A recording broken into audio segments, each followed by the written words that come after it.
Yeah.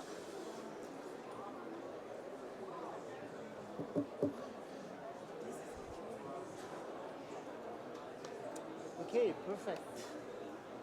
I take this. Yep. Hello, everyone. I hope you can all hear me. Yes, you can use the headphones to get a better voice. Yeah, perfect, perfect. Okay, well, thank you for all coming, and apologies for a couple minutes of delay, some technical things, but we are good to go. I am Amit. I'll be moderating the event, and of course, we have an exciting agenda. And first of all, let me start by welcoming our esteemed guests. We have also a distinguished list of panel members, as well as I would like to welcome all guests and colleagues. I'm very glad to be moderating this extremely important event today, where we are learning about how countries are ensuring that the marginalized groups, especially women, are part of countries' own disaster risk financing efforts. And to to that effect, countries are working with the Global Shield.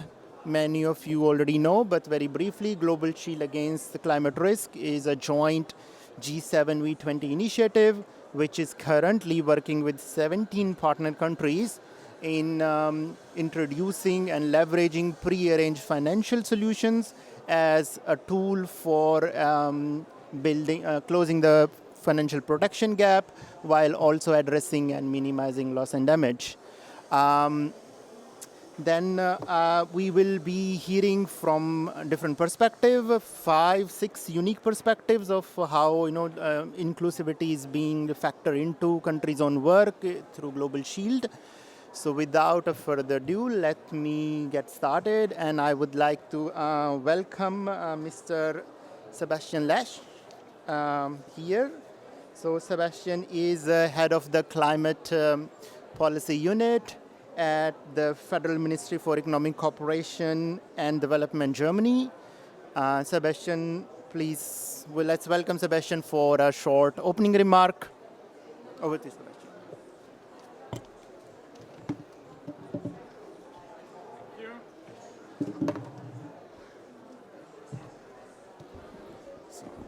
Thank you, Amit. Good afternoon, everyone. Thank you for joining us today for this Global Shield Against Climate Risk side event. It's my privilege to open this session and also express my appreciation for the Global Shield, which together with its partners works tirelessly to protect vulnerable people and nations from the impacts of climate disasters. Because as a global community, we witness every day the importance of ramping up innovative climate and disaster risk finance and insurance solutions. Now, the Global Shield is a front runner in enhancing financial protection and ensuring a more reliable and swift response to climate-related loss and damage.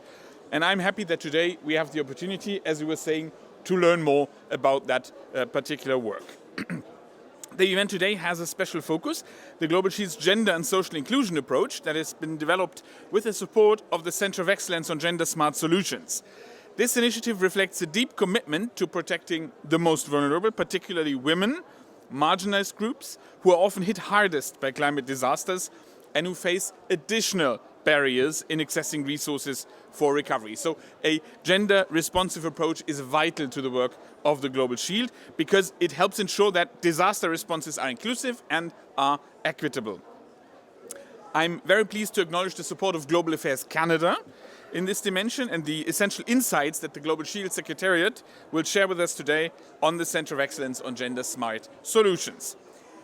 This work aligns very closely, and I have to say a word about this, with Germany's feminist development policy. We have a feminist development policy which centers on equal rights and opportunities for all individuals, especially those most affected by social and economic disparities. And by integrating this particular perspective, we're not only supporting more inclusive solutions, but we're also setting a standard for resilience efforts that prioritize diversity, equity, and inclusiveness.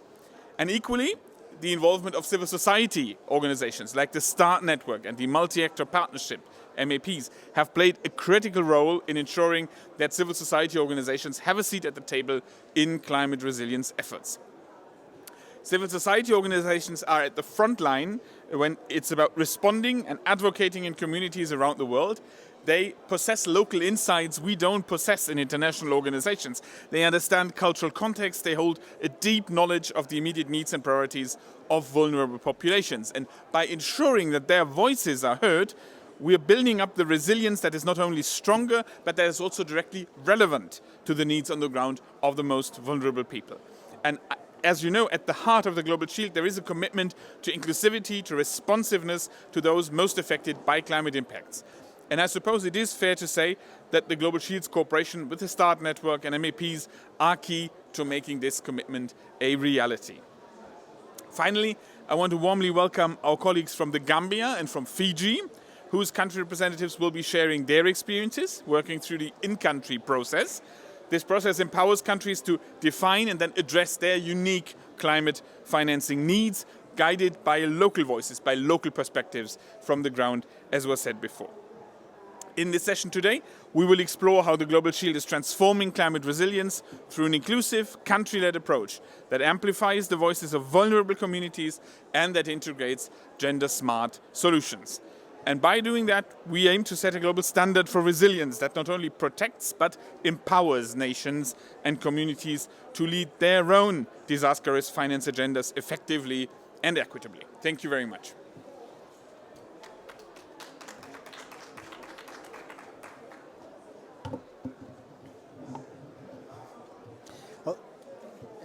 Thank you, Sebastian.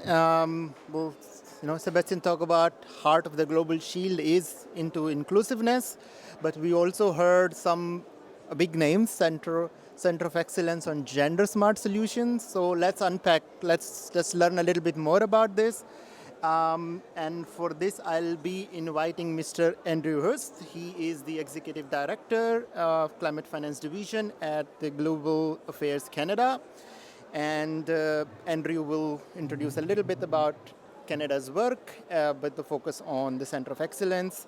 And then we will learn a little bit more about it, the actual implementation of the center through Global Shield representatives. Over to you, Andrew.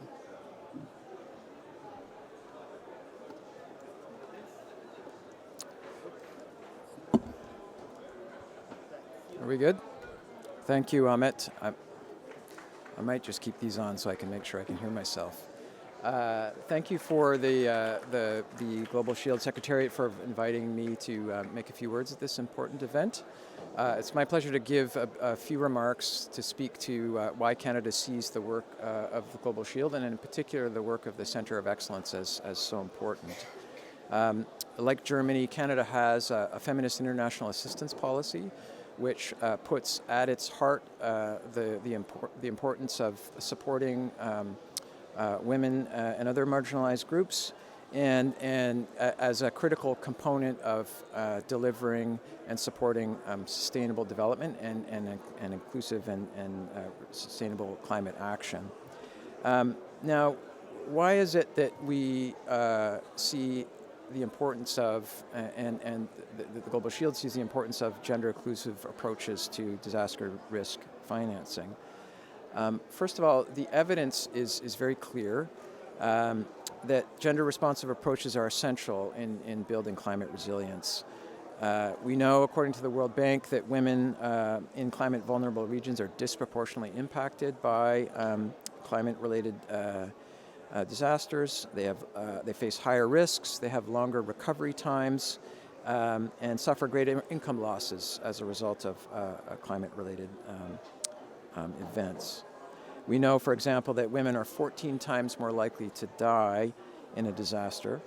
We also know that women around the world do not have the assets that they typically, or that help in recovering from disasters. And in fact, women only own 14% of the agricultural land worldwide, and so therefore are put at a disadvantage from the get-go when a disaster strikes. So as I mentioned, Canada has a broad commitment to gender and social inclusion. We launched our Feminist International Assistance Policy in 2017, and this really puts at the core the importance of women's rights and gender equality as an essential approach to reducing poverty and advancing peace and sustainable development. The policy focuses on empowering women and girls to help empowering women and girls to enhance their economic opportunities, promote their leadership, and ensure that they have a voice in all decisions that affect their lives.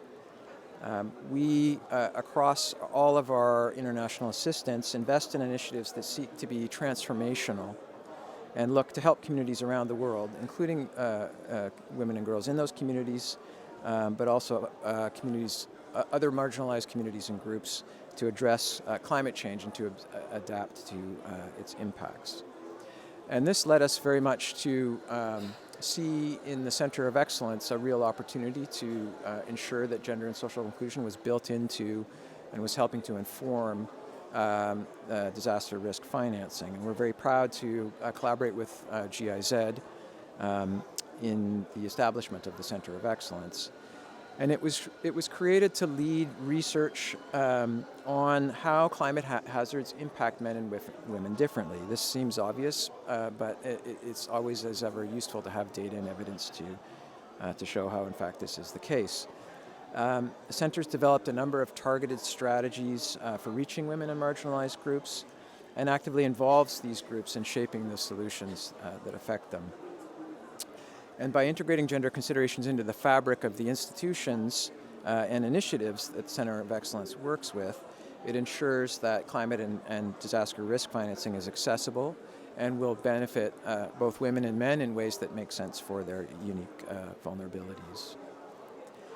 So we're happy to see that there have been a number of achievements of the Center of Excellence since its establishment. These include, beyond the very critical research that they conduct, has developed comprehensive guidance and toolkits that are helping countries and organizations to introduce gender-responsive approaches into their climate and disaster risk financing and insurance programs. It has also built a strong network of experts in gender and financial inclusion, and created a collaborative platform for knowledge exchange across these communities. It's also led a number of capacity building initiatives, providing technical assistance to governments to help ensure that they're able to take on board and lead with gender and socially inclusive approaches to these issues. And of course, over the past 2 years, they've endeavored to do even more. They saw in the Global Shield an opportunity to bring in real changes that would directly impact the resilience of women and girls. With the Global Shield's in-country process, they're truly helping governments to integrate gender-responsive approaches into participating countries' climate and disaster risk financing strategies. Excuse me.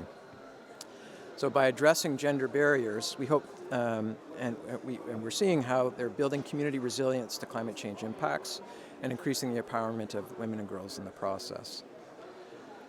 We're also very happy to see that the Center of Excellence is collaborating with a number of other critical partners active in this space, including UNDP, WFP, and the START Network, all of whom have been instrumental in helping to strengthen the gender-responsive efforts. By working closely with these organizations, the Center has ensured that gender-focused solutions are effectively implemented, benefiting vulnerable communities worldwide.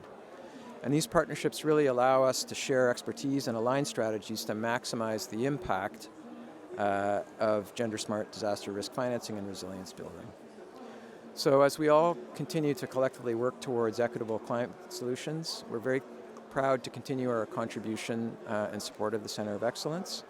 We couldn't be more happy with the work that the Center has done to date. As I think is clear, by addressing gender barriers, we hope to build community resilience to climate change impacts and increase the empowerment of women and girls along the way.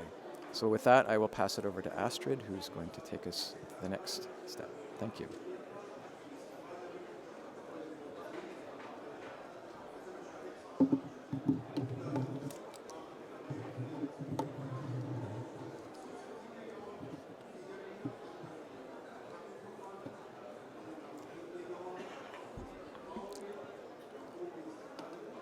Distinguished delegates, ladies and gentlemen, thank you very much. It is an honor to speak today on an issue that lies at the heart of the Global Shield's mission, ensuring that our approaches are to climate and disaster risk financing and insurance not just effective but gender responsive and socially inclusive. I want to take a moment to thank very much Sebastian Lesch from the BMZ in Germany, and especially also Andrew Hurst from the Global Affairs Canada to really support and help us with this effort. And especially also for your insightful opening remarks, which set the tone for today's critical discussions. Women and marginalized groups often face disproportionate barriers when accessing or benefiting from financial protection instruments. These barriers stem from systemic challenges, as we know, such as limited financial literacy, unequal access to resources, and deeply entrenched social norms. Addressing these barriers is not just about equity, it's also about enhancing the overall effectiveness of our solutions. Evidence consistently shows that empowering women and marginalized groups significantly strengthens community resilience to climate risks. And we need the communities to better adapt to the challenges of climate change. So what's the role of the Center of Excellence? We've heard already some major themes, major action points by Andrew Hurst. Thanks again for the steadfast support of Global Affairs Canada and the BMZ. The Center of Excellence on Gender Smart Solution is at the forefront of tackling these challenges, especially in the landscape of climate and disaster risk finance and insurance. And this is an unprecedented activity here. Having been created during its precursor initiative, the Injury Resilience Global Partnership, we have set in place a broad range of activities and also guidance. The Center's work directly supports one of the critical actions outlined in the Global Shield ambition, which will be officially launched later today. And this demonstrates how the Center of Excellence bridges the gap between strategy and implementation, ensuring that the interventions are inclusive and actionable. So our journey on gender and social inclusion always begins with understanding the local context. Women across different countries and regions face widely varying situations, and their needs must be understood well and addressed within these unique frameworks. This is why the Center is developing, under the Global Shield in-country process, dedicated gender analyses for each Global Shield country. These analyses are critical for identifying the specific challenges that women and marginalized groups are facing. This approach also ensures that every intervention is rooted in the local realities and shaped by the voices who are most affected by climate change. The Center also supports the Global Shield's adopting an inclusive approach, convening all national stakeholders in the process and bringing together diverse perspectives from government ministries, the private sector, implementing agencies, and civil society organizations. The collaborative method creates a comprehensive understanding of the gaps and needs within each country. So the Center work extends beyond even supporting the in-country process of the Global Shield. We have created a technical advisory facility, and this provides expert guidance to governments and implementers on adopting gender-responsive approaches. And for the Global Shield, we have created here a special window of this technical advisory facility. The facility is a vital tool for turning the analysis into action, equipping the governments and implementers and other stakeholders to implement really the practical, inclusive solutions that address the needs of the most vulnerable. So far, we have provided support to 9 different organizations through the TAF, and this was the START network, among them UNCDF, the Climate Insurance Agency in the Philippines, ICLEI, MIGA, Blue Marble, and many more. The center's effort built on years of pioneering work, including 4 different streams. One is developing the knowledge hub on gender-responsive climate and disaster risk finance and insurance, and we create toolbox and guidance notes to help the stakeholders for the integration of gender.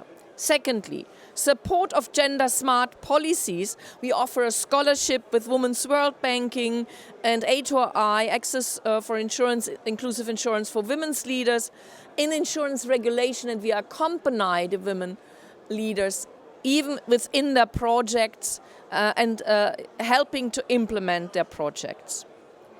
Thirdly, an expert directory has been created supplying information on organizations with gender specialists to enhance initiatives and drive impact. And fourthly, promoting the innovation and sharing lessons through our dedicated International Gender Working Group. I would like to also ask you to join this group. We do have a dedicated platform, and you find the QR code here where you also can sign up to this group. Let me conclude that women and marginalized groups must not be included only in discussions. They must be empowered to benefit fully from the interventions under the Global Shield. And only by reaching the most vulnerable we can achieve a truly transformative resilience we strive for. I thank you very much for your attention.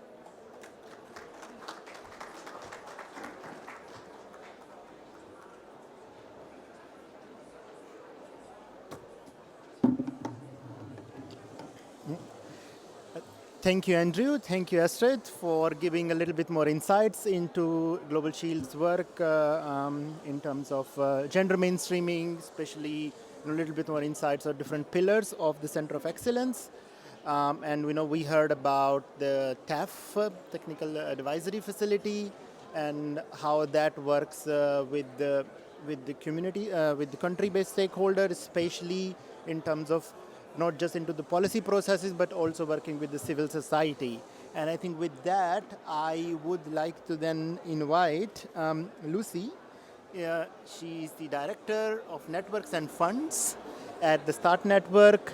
And START Network and the Global Shield, they are working together in terms of bringing gender mainstreaming and several capacity building efforts within Global Shield in-country processes, as well as through our consultative workshop processes. But of course, we will hear more directly from Lucy, so let me invite Lucy here.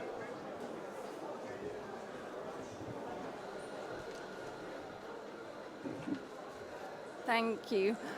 It's really a pleasure to be invited to speak, and I feel as though I'm speaking not only on behalf of START Network, but also trying to bring in some of the voices of civil society actors that we work together with and alongside. For those who may be less familiar with the START Network, we are a network of some 100 local, national and international non-governmental organizations. And we are working together, sort of united behind this vision of system change within the humanitarian sector toward a more locally led and proactive way of working. One of the ways in which we have been working over the years until now has been through innovative humanitarian financing, and increasingly looking at the impacts of climate change and how they are affecting communities, particularly vulnerable people within those communities, and devising work such as the START funds, which are innovative pooled funds working on anticipatory action and response, but also Start Ready, which is looking at developing disaster risk financing systems in countries that are particularly climate vulnerable, together with our government counterparts and other key stakeholders, and putting them together with something called Start Ready, which was launched at COP26 and is focused on climate crises that can be somewhat forecastable. Our engagement with Global Shield is in a few different aspects, so perhaps I'll go through some of those. So perhaps firstly, as a civil society representative, we have a seat at the board. It's a rotating observer seat. And we're able to then bring the voices of the network membership into some of the more strategic and sort of operational discussions happening sort of across the governance side of things. And we sit alongside the Malawian-based civil society network in climate change. We also have this network of local, national and international actors, many of whom are working really sort of at the interface of development, humanitarian, climate and peace. And we have worked with many of them over the years to develop these disaster risk financing systems in contexts such as Somalia, in Pakistan, the Philippines, Senegal. And we're able to bring together this diversity of actors representing civil society into the Global Shield processes that are taking place at country level. So there are the stock-taking exercises and the analysis exercises, which will inform what the governments of those countries are then able to bear in mind when they make their requests to the Global Shield and ask for the support that's available through various different funding mechanisms, which are organized as mosaic of funding mechanisms, which can be incredibly hard to navigate, to understand, and then to make requests to is eased and improved with the involvement of Global Shield. So we've been convening this diversity of actors, and we're doing so in contexts such as Madagascar and the Philippines in months to come, and they're able to bring some of their current experience in disaster risk financing, in humanitarian financing flows, climate financing flows, and really to help inform the approach that the government then is able to take in line with their risk management strategies.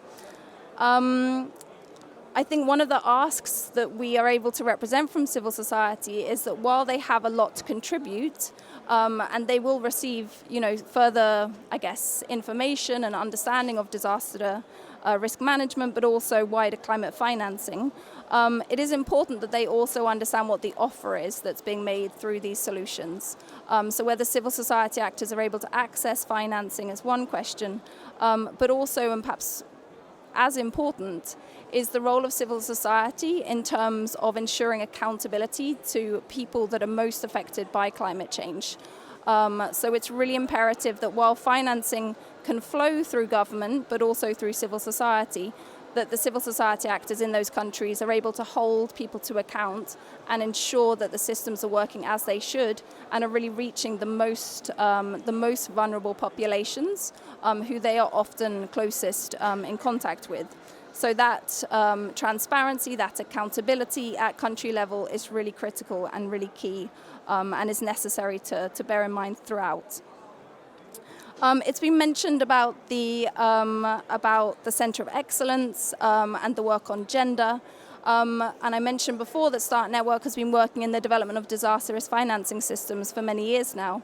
We just recently received some support and some assistance. Astrid has mentioned it. So we invited support on gender sensitivity and looking critically at the approach that we take to building disaster risk financing systems.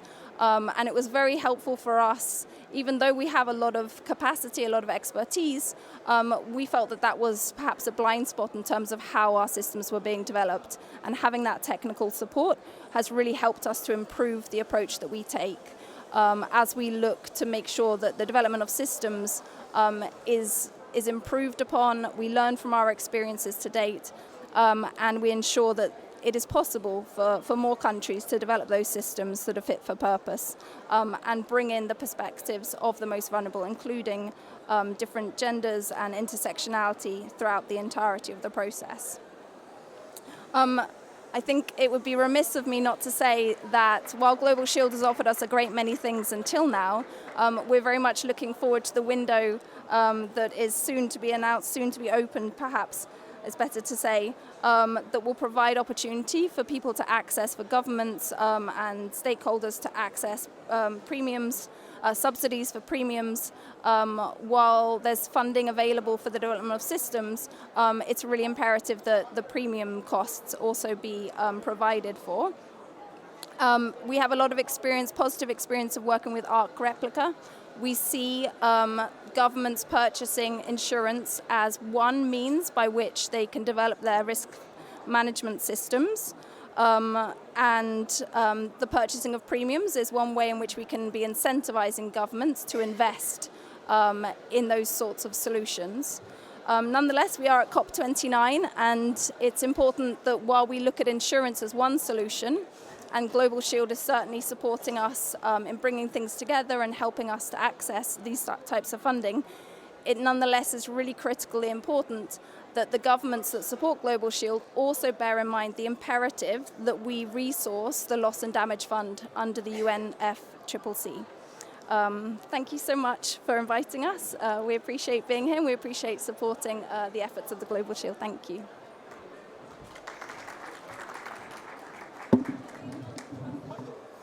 Yeah.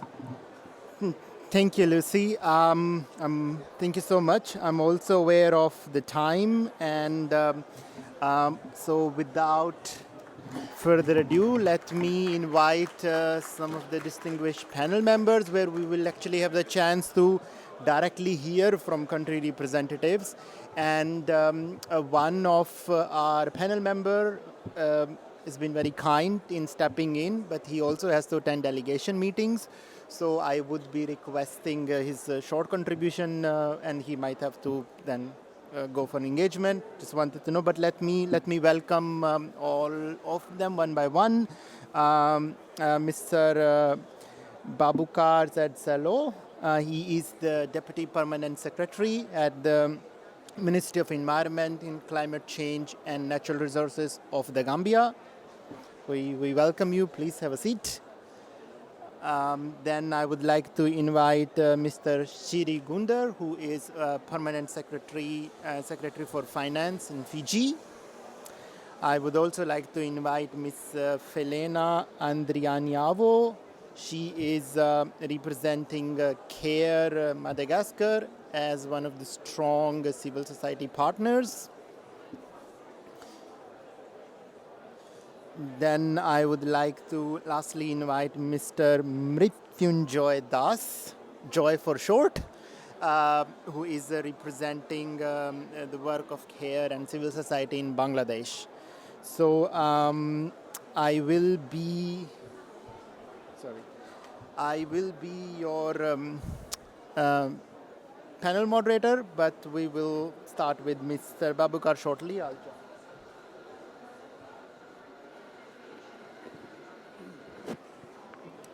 It's on.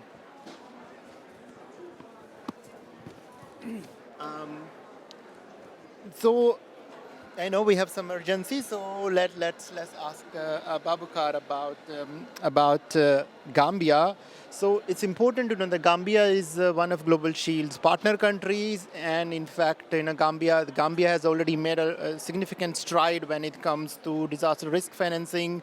They have a burgeoning inclusive, especially insurance market, and there is a lot going on. Of course, time is short, but I would like to ask Babukar to share with us how the Gambia is working with the Global Shield in-country consultative process in ensuring marginalized groups, especially women, are being made equal partner to this process of designing and developing disaster risk financing solution in the Gambia. Good afternoon, ladies and gentlemen. First of all, apologies. I think there are quite a few events happening at the same time, so I'll try to do the best. The government of the Gambia are again very grateful to the Global Shield, not only for allowing us to share what we're doing, but also being a partner, as you just mentioned. The process in the Gambia is being led by the Ministry of Finance as well as in collaboration with the Ministry of Environment, and there's very high political commitment both from both ministers, and we have a technical team comprising of the Ministry of Finance, the Ministry of Environment, the National Disaster Management Agency, as well as the Agency for the Social Protection Secretariat. And this technical working group steers the process of the Global Shield in the Gambia. So far, we've managed to demonstrate some commitment, strong commitment towards this process. As you mentioned, we have been before working with the Global Shield, we have already started doing some work in terms of disaster risk financing, both through the Africa Risk Capacity as well as through WFP, through the Replica program. And we also have a project from the Adaptation Fund, which is currently covering about 3,070 farmers on disaster risk finance. But of course, that's not enough. Looking at marginalized women, I think it's fair to say that any climate change related intervention that you do now that's not focused on gender and youth is not really worth doing, because as most of the speakers have mentioned before me, the impacts of climate change are disproportionate towards women and youth, and of course also those who are differently abled, and therefore any solutions that you come up with have to be focused on their priorities at least. So looking at this during the consultation process we had a national consultation process with the Global Shield. Astrid and her team came to the Gambia for about a week. Not only did we have a consultation, but we had also capacity building on disaster risk financing so that stakeholders could be brought up to speed and everybody would have a clear understanding of what is required of them and what their aims and targets are within this fair. So basically, what we did was to try and involve the Gambia Women Chamber of Commerce, which is an umbrella body for women farmers as well as entrepreneurs in the Gambia. We also included the farmer associations, which is, as most of the farmers in the Gambia technically are women, especially when it comes to vegetable gardening. These organizations ensure that the issues and the priorities of women are at the forefront of whatever we're trying to do. And we've also, during the discussions, it came out clearly that microinsurance solutions would be something that we really think could help us to build resilience, not just at community level, but also to ensure that women and youth are not left behind. We also teased out that adaptive social protection is also emerging as another key priority for the Global Shield in the country process. Currently, stock-taking exercise is ongoing, and of course, this will also bring out more issues, I think, that we would need to address going forward, as well as an analysis, and then also a roadmap is being developed with the support of a consultant at the national level. Of course, I've mentioned marginalized women. We also don't want to leave our youth, because in the end, they are equally important. We have a youth chamber of commerce in the Gambia, budding one, and these youths are also part of the consultation. The CSO Society, the lady who was here before me, mentioned a lot about CSOs, and of course, even though I work for government, I understand that government has limitations. We cannot reach everywhere, and a lot of times CSOs have a better network and understanding of communities and how the subtleties that exist at that level. So as far as I'm concerned, we always have, the government is to create the enabling environment and then allow partners to do their work, and this is what we've been trying to do. Thank you. Yeah. Thank you so much. I'm hearing myself. Okay, now, thank you so much. And again, thank you so much. I understand if you need to leave for delegation meeting, please feel free, and we would anyway circle back with you. So in the interest of time, let me move on to, actually let's go across a couple of continents and a little bit far away in the ocean. Let's go to Fiji. Many of us, I hope everyone knows Fiji for many exciting reasons, but Fiji also faces a lot of unique and very distinct challenges that comes with just where it is, the size, and size of the market itself. But despite those challenges, Fiji as a country has been a pioneer in the space of developing innovations especially around climate risk insurance instruments. Fiji as a country has also a number of disaster risk financing setups. I understand that Fiji is you are currently also developing a national DRF, disaster risk financing policy. There is already quite a strongly growing domestic market that is holding a lot of technical and financial capacities inside the country. So there is a lot happening in Fiji. So let's hear from Mr. Gunder. If you could briefly talk about Fiji's work on disaster risk financing and how you have or you plan to include marginalized groups, especially women, in the ongoing efforts on DRF. Thank you very much, Amit, for that question. So firstly, I think Fiji, similar to every other small island developing states, is highly vulnerable to extreme climatic events that cause a lot of disruption and devastating impact on thousands of lives, livelihoods, damage to infrastructure, disruption in business activity. It affects the overall socioeconomic dimension, and this is something that we have year in and year out. And as government, we always have to be prepared. Every time we have a disaster, we need to come in for immediate response in terms of providing the humanitarian support, in terms of quick fixing some of the infrastructure and getting back to normalcy. We need to provide income support to those that are affected, especially the vulnerable and marginalized that are disproportionately affected during disasters, and at the same time preparing for the long-term response in terms of post-disaster reconstruction, and then preparing again for the next disaster.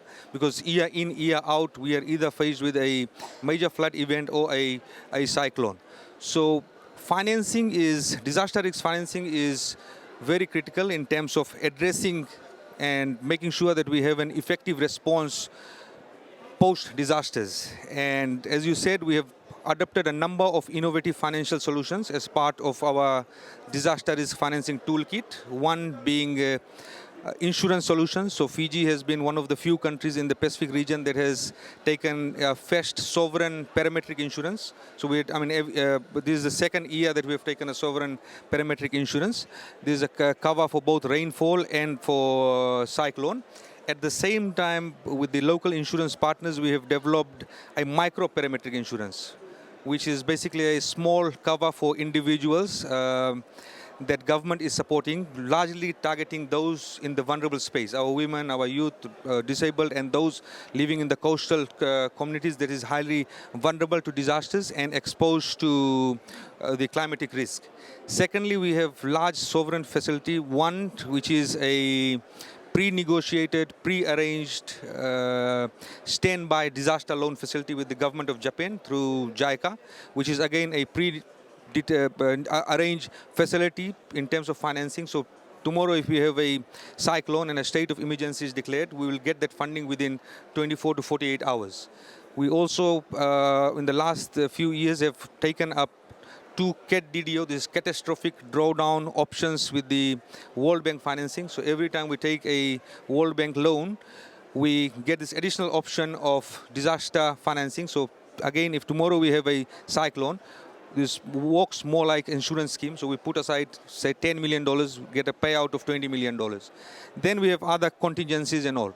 But getting back to the question of making disaster risk financing more inclusive and making sure that the vulnerable and the disadvantaged is included as part of our response, there's 2 critical aspects, actually 3. So one is as part of designing the response initiative, I think that needs to be inclusive. So when we had discussions on the design of the microparametric insurance, we had wide discussions in terms of trying to understand some of the nuances of people that are affected. And for example, we realized that there's more mobile phones in Fiji than there's the number of people. So if you look at all our delivery mechanisms, whether it's for social protection programs, whether it's for disaster risk response, it's generally all through mobile phones. We also realized, as you said, during times of disaster, if you pay our women, that money is used wisely.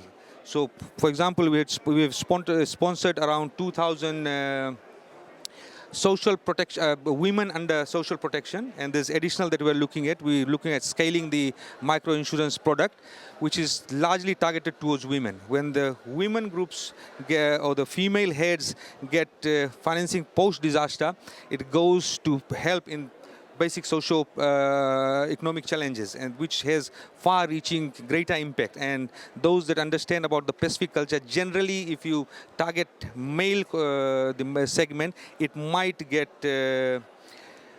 abused at some point in time. So that's helpful. Secondly, so one is in the design phase, I think that has to be inclusive. Second is, one is getting the financing, two is making sure that the delivery mechanisms are inclusive. So as I said, almost everybody has mobile phones, and when we deliver, get applications, or when we disburse through digital wallets and mobile money, it reaches very quickly. So if tomorrow we want to make a payment, we can get it done. It's very easy. And again, as part of delivery mechanism, I think as was shared by the our rep from the CSO group, we are involving community groups who have much better feel and presence in the community to deliver some of this immediate disaster response, because they're on the ground, they know what's the impact, and they're able to better respond. And so we work in partnership with that. Third is, in Fiji's case, and it may be common in many other countries, insurance schemes and setting aside fund for disaster is something that given the social economic circumstances, some individuals and families are not able to do, or generally it's not a culture to get insurance. I mean, it's an issue for Fiji, but also widespread. So to make sure that we target the vulnerable groups, the state has to come in and sponsor these vulnerable communities. So if you look at all the insurance products, what we have done is basically the state has come in and identified and targeted this group of people. We are discussing now with the Superannuation Fund and the central bank in trying to expand the sovereign insurance, the micro-parametric insurance cover to almost all across Fiji, because everybody is somewhere a member of the Fiji National Provident Fund, which is a superannuation fund, and then every member to be a member. So if we, for example, get 200,000 individuals on board, that's like covering the entire population, for around 800,000, which is our population, so household size of 4. So 3 ways: getting people involved, make the process, design process inclusive. 2, the delivery mechanisms needs to be inclusive. And 3 is that the state will needs to come in and sponsor some that are in the vulnerable group. Thank you. Thank you, Shiri. Thank you so much for very concise and clear response, very practical as well. I mean, for Fiji, we follow the news. It's often in good news. We saw the news last week where government announced the scale up of the microinsurance program. We also heard in some panels by our colleagues at UNU yesterday talking about the impact. So it is really exciting to see how government is really taking it, and it certainly serves as a good example.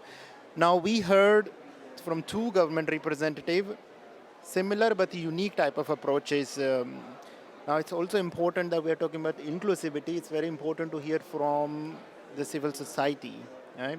And we have 2 very exciting, if I may use the word, panel members with a lot of experience working both on the topic as well as in community in 2 very, very different country contexts. We heard about socioeconomic context, Madagascar and Bangladesh. I would like to start with actually Madagascar first, with Felena. If Felena, we could request you to briefly talk a little bit about CARE Madagascar partner work under the multi-actor partnership with the Global Shield as well. And then if I could request you to focus a little bit of how do you see, based on your already done engagements with the Global Shield type of processes in Madagascar, how do you see the role of the civil society in Madagascar, but in general, evolving when it comes to disaster risk financing? We understand that it's still a relatively new topic when we talk about financial instrument and civil society. It's not as common as other development topics. So we would like to learn a little bit from your experiences from Madagascar.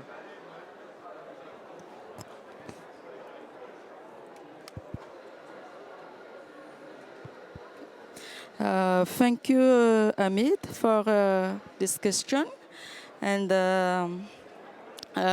to invite us to join this side events as a panel. Care International is an international NGO working mainly on humanitarian and development action.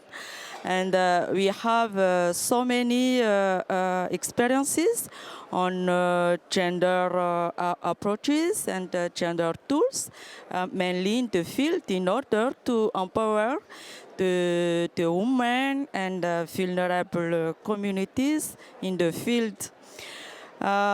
We've funded by PMZ. We are implementing with local partners, SAF-FGKM, the MAP Insur Resilience project since almost 4 years.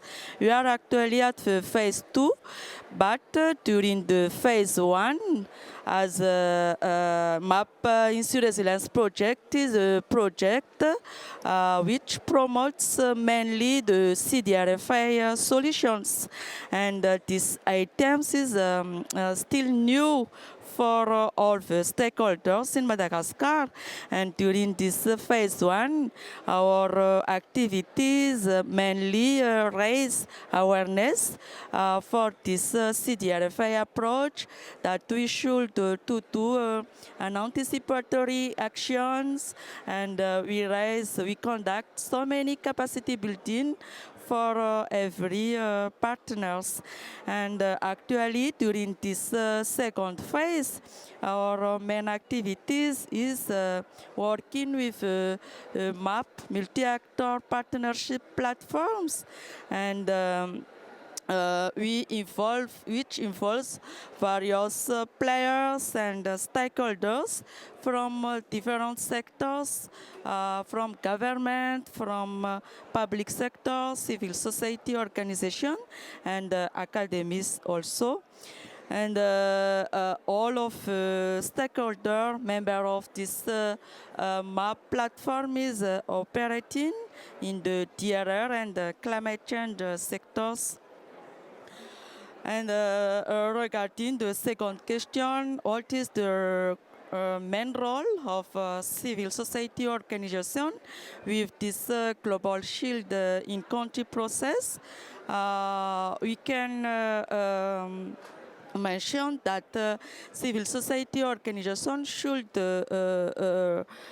can play a crucial role within the Global Shield in country process, as during the consultation and inclusion process. Global Shield ACP should recognize the importance of broad consultation processes along the whole funding decisions. That means that during this consultation process, civil society can help to ensure that the voices of all stakeholders, including vulnerable and marginalized communities, including women and indigenous groups, are included in the decision-making process, even at the high level, through working with communities, with stakeholders, including the women communities, through the committees with Global Shield ACP. And as a CSO is very familiar with the reality on the ground, it could be involved in the even in the evaluation of proposals, with the aim of ensuring that the proposal address the gender equality, indigenous rights, and provide the necessary responses to the needs expressed, and deliver the tangible benefits for communities. In the sentence, as I said, that this CDRFI approach is very, very new and very difficult to understand for the simple actors. So CSO can help raise awareness about the importance of financial protection and financial risk management and climate resilience. That is one point. Second point, during the project design and implementation, as many civil society provide valuable technical expertise in the design and implementation, even on tracking the progress of climate projects. So they, civil societies, have deep knowledge of local context, vulnerabilities, and risk. So this localized expertise is valuable in tailoring risk finance solutions that are appropriate for specific region or communities, because the needs is different from the regions, and we should, civil society can ensure that the global mechanism will align with local needs and the realities. So we should take this in account in order to ensure that the effectiveness and sustainability of the initiative are funded by the Global Shield. And in addition, CSO can act as watchdogs of all of the initiatives funded by Global Shield in order to ensure transparency and accountability. And finally, CSO can provide also an analysis of policy that Global Shield ACP can promote with the country specific country, that you have a standard policy, but according to the needs of the country itself, we should adapt this with civil society. Thank you. Thank you so much, Filena. You really raised really important points around awareness, really leveraging the localized expertise within countries. Not every region is same. We tend to club country as one, but it's very different. And we'll that here now briefly in Bangladesh. You go in the north, we're looking at risk like drought. You go part of the west, we're looking at issues of flooding. So, and there are many other challenges. So with that, let me ask Joy. I know we are a little bit towards the end, but hopefully we will finish in time. To briefly, talk about CARE's work with also national CSOs in Bangladesh, particularly, their work on localizing loss and damage financing in Bangladesh.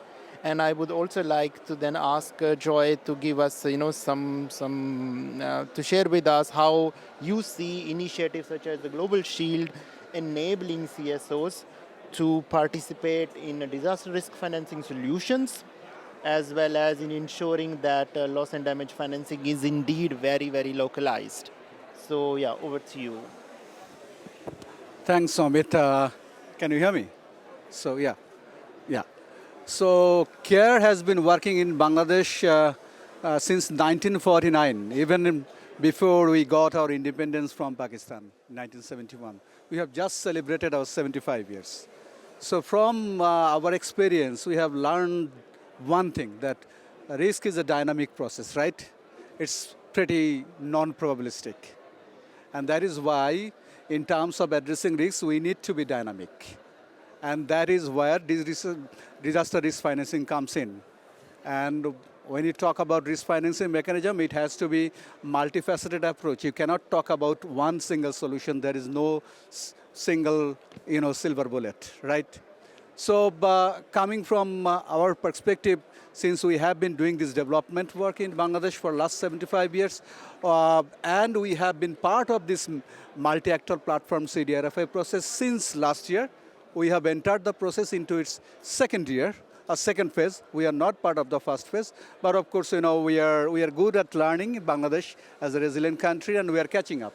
We are part of start readiness process. We are co-chair of CARE, Bangladesh start readiness process, and of course, we are part of KANSA, Climate Action Network. We are leading some, civil society initiatives. Now, coming from our perspective, we have so far have kind of threefold experience from MapCity of experiences. First, from the sensitization and capacity building perspective, as you all said, that there is certainly dearth of lack in terms of access to climate information, climate finance information, and access to the people who are in most need, and and that is why we had to engage with them, more than we thought to begin with, to start the multi-actor platform, especially in the community and even in the lowest tiers of local government. There isn't much of awareness about climate risk financing process. Secondly, around how did we mobilize and operationalize the MapCity RFI? With the engagement, we have formed 65 multi-actor platforms with almost 1,800 members, 35% of it being women. We tried to reach 50%, we couldn't, we have to work around that. So, and thirdly, the challenge we have to deal with is there is a lot of skepticism and question around the viability. Given the complex climate finance process internationally and the pace of it, of course. Secondly, around there in terms of getting local private sector's access when you work at the local government local level, the private sector as well as even the local private or insurance providers, they do not much have that much of immediate stake into this, because they think that it is far away, and that is why we have decided that we will work with their national level officials. And thirdly is, of course, some of you might be aware of the recent political changes in Bangladesh, and their local government tiers have been somewhat dysfunctional. However, we are working with the interim government appointed administrators in that level. And since, Amit, you have asked what role we can play in the Global Shield process, of course, in terms of in-country process, we can bring in the subnational perspective into the discourse. We can help government and Global Shield to design the framework in a gender-sensitive and appropriate perspective, and we can bring in the scores of knowledge we have in terms of risk mapping, selection. We can be part of the selection and payment process in future, and of course, in terms of product design as well. I'm sure that insurance will come into play, and in terms of insurance, how can we make it proper, gender sensitive? How can we provide for the premiums? What the payment can look like? Because as you heard from our Fiji colleague, that there is not much traction on insurance in a society like Bangladesh in South Asia. So, but we have to really make it really lucrative to the community, something very much viable and feasible. So that is where I think CARE and its partners can come into play in the Global Shield process in Bangladesh. Thanks, Amit. Thank you, Joy. This is extremely important, especially with the changes happening as we start our work in Bangladesh and sub-national levels. So definitely we're looking forward. I've already been reminded about the time. So I will like to close by quickly summarizing here that we did hear quite different perspective in Gambia in terms of working with Chamber of Association, inclusive insurance, in Fiji with governments, quite of a macro and a micro combined approach to look at it using a toolkit of the various set of tools within their toolkit approach. And then in Madagascar, we hear how CSOs have already been participating and building capacities, but also they see the role in terms of solutions as well. And similar voices we are hearing from Bangladesh, and in addition to the subnational thing. In the interest of time, I will have to request Astrid to skip her closing remark. But I do want to take this opportunity to thank everybody, all the speakers and guests and panel members, as well as my colleagues who are all here. And thank you so much for participating in the event, listening in. And I would also like to thank our country representatives who are working with Global Shield country processes. And we very much look forward to further deepening our engagement, especially ensuring that marginalized groups are being part and parcel of both the design, but we heard about design and delivery. Right? It's not only about policy, it's also about solutions, and they actually get it.